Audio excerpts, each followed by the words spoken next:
The architects of these shutdowns will tell you that they are acts of principle, that they are necessary battles in the struggle for fiscal discipline or ideological purity. But this is a lie. The shutdown is not a weapon of the principled. It is the refuge of the incompetent. It is the tactic of those who lack the ability to govern through consensus, who lack the will to do the work that governance requires. It is, in essence, the admission of failure. It is the declaration of those in power that they would rather let the nation suffer than compromise, that they would rather see hardship spread across the land than seek common ground. There are nations that do not have words for government shutdown because the concept itself is unthinkable.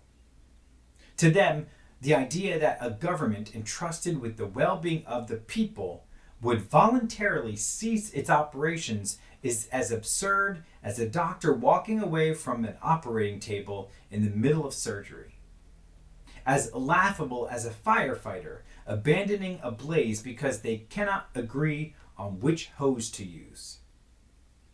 And yet, in the United States, shutdowns have become a fixture of political life, a tool as common as a filibuster, as accepted as the next election cycle. We have been conditioned to believe that this is simply how things work.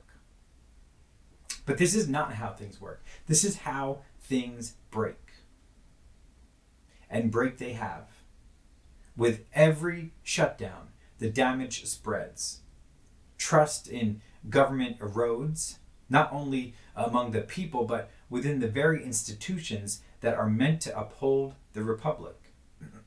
Civil servants who once entered their professions with a sense of duty now see their work as uncertain, their livelihoods at mercy of politicians who treat them as collateral. Investors grow weary knowing that the economy itself can be thrown into turmoil at the whim of legislative deadlock. International allies and adversaries alike watch with astonishment, seeing in our dysfunction not the image of a strong and stable superpower, but that of a nation that cannot even keep its own doors open.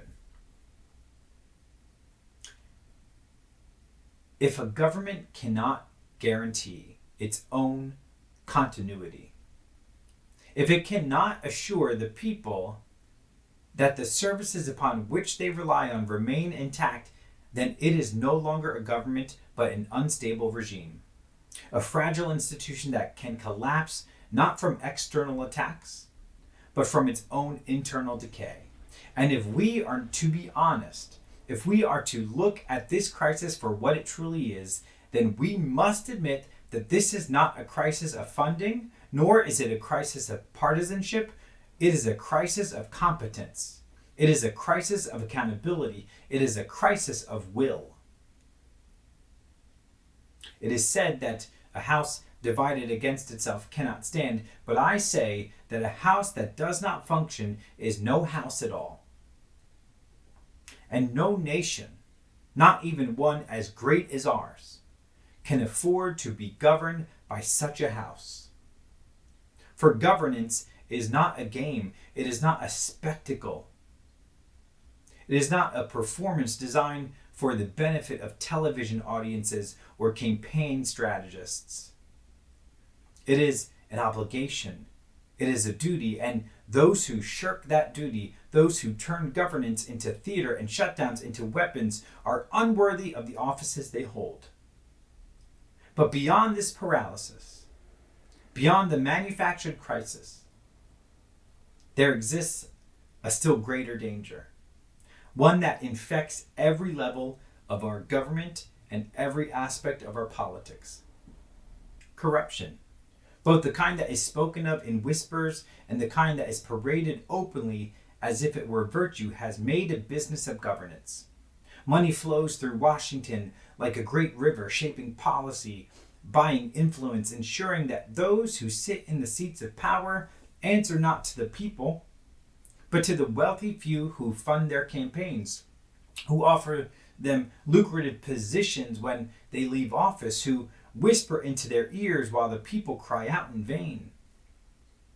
We are told that this is simply the way things are, that money will always find its way into politics, that those who can afford to have influence will always wield it.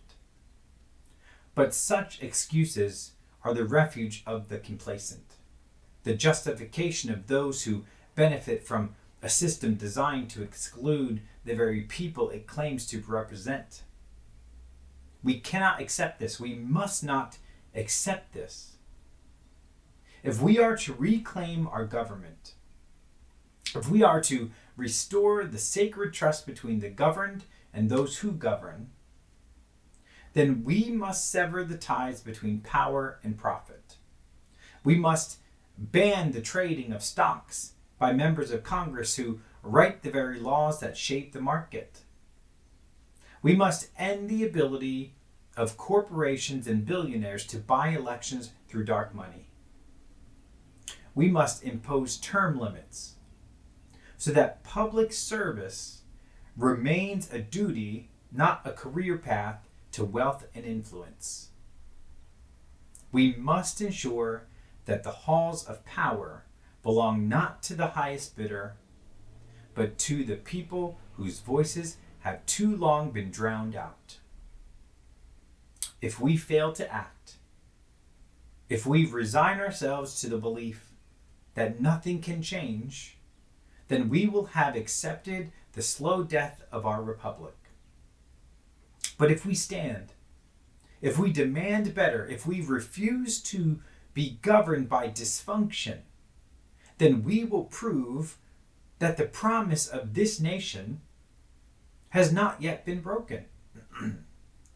We will prove that our government can serve once more, that our representatives can legislate once more, that the machinery of democracy can turn once more, not for the benefit of the few, but for the welfare of all.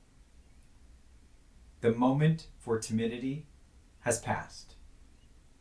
The hour has come for those who still believe in the promise of this republic to rise, not in anger alone, but in conviction, in resolve, in the clear and unwavering determination that a government of the people must at last return to the people. We have seen what happens when leadership is abdicated, when duty is set aside in favor of political theatrics, when the mechanisms of governance are neglected until they rust and break under their own weight. We have seen the consequences of decay, of evasion, of empty words spoken into a void while roads collapse, while power grids fail, while costs of wages stagnate, while trust erodes, not in a slow and steady march, but in an avalanche of disillusionment. The American people have waited long enough. No longer can we accept excuses from those who hold power yet refuse to wield it for the good of the nation. No longer can we accept the notion that governance must be paralyzed by partisan infighting, that we must resign ourselves to cycles of dysfunction that serve only the ambitions of those who profit from chaos. If government is to serve, it must do so deliberately, with purpose, with discipline, and with an unshakable commitment to progress.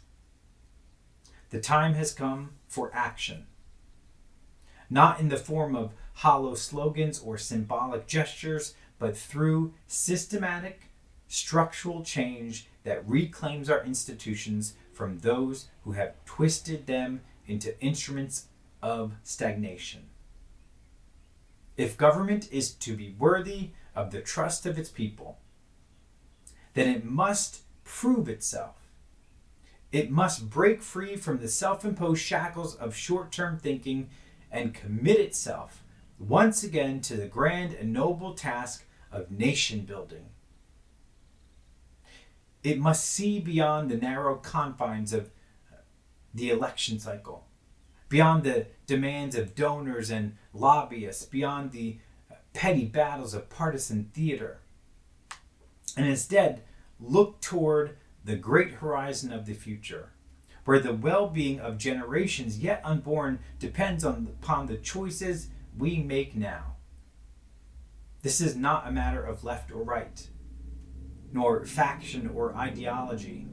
It is a matter of survival. It is a matter of whether this republic will endure as a beacon of democratic strength, or whether it will collapse under the weight of its own neglected foundation. There will be those who say that reform is impossible, that the system is too entrenched, that the levers of power are too firmly held in the grip of those who benefit from inaction. But such voices are not the voices of history makers. They are not the voices of those who have ever changed the world. For every great transformation, for every leap forward in the cause of justice and prosperity, there have been those who doubted, those who dismissed, those who said it could not be done. But the course of human progress is written not by the doubters, but by those who defy them, by those who see the decay and demand renewal, by those who refuse to accept that decline is inevitable, that injustice must be tolerated, and that the failures of today must be the failures of tomorrow. This is the creed of those who build, who push forward, who shape history with their hands and their will. It must be our creed now. We must demand, with a voice too strong to be ignored, that our government function as it was intended, that it pass laws not as a rare feat, but as a regular and expected duty, that it safeguard the economy not through crisis to crisis brinkmanship, but through foresight and responsibility, that it refuse to bow to the influence of moneyed interests that have turned democracy into an auction, that it hold itself accountable not merely in word but in action, and that those who fail to govern be cast aside so that those who may rise in their place. We must demand that government not merely exist, but that it serve, that it not be a spectator to the nation's struggles, but the hand that builds, that repairs, that strengthens. This is the work before us. This is the task that history has placed upon our shoulders. And though it may be great, though the road ahead may be difficult, it is not beyond us. For the American people have never shrunk from the call of duty, have never turned away from the hard work of progress, have never accepted that what is broken must remain so. And we will not accept it now. The renewal of our republic is not a thing to be wished for, it is a thing to be won, and win it we shall. But before victory, there must be understanding.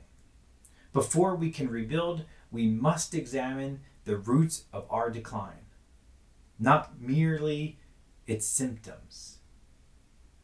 The work ahead is long, but the time to begin is now.